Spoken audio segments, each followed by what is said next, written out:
For much of this year, Donald Trump has faced 4 simultaneous prosecutions over allegations ranging from trying to cover up a hush money payment to porn star Stormy Daniels to attempting to overturn his 2020 election defeat.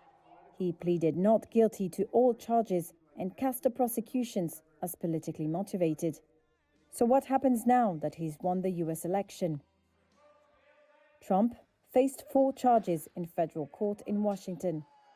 He was accused of spreading false claims of election fraud to try to block the collection and certification of votes following the 2020 election.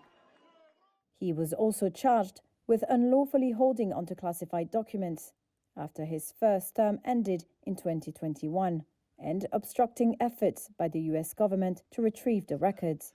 Is one of the most outrageous and vicious legal theories ever put forward in an American court of law.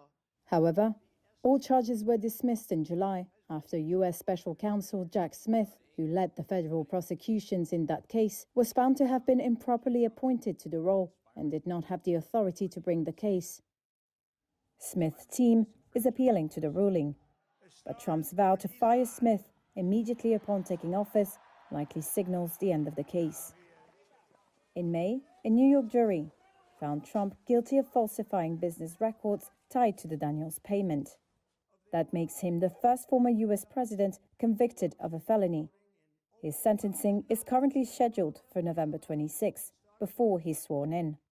Trump's lawyers are expected to ask Justice Juan Merchan to delay the sentencing, in which he could face up to 4 years in prison. Merchan has already twice postponed Trump's sentencing.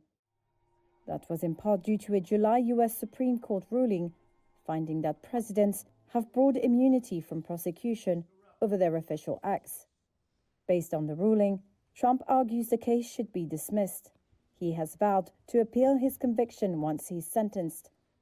Separately, his lawyers have asked the Second U.S. Circuit Court of Appeals to move the case to federal court.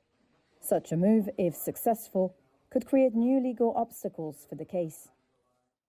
Last year, prosecutors in Georgia's Fulton County used state racketeering laws to charge Trump in an alleged conspiracy to reverse his defeat in the 2020 election.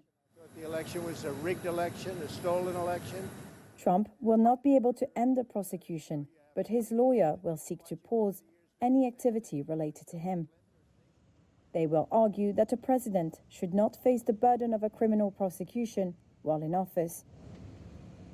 Legal experts expect that the case against Trump will not progress while he remains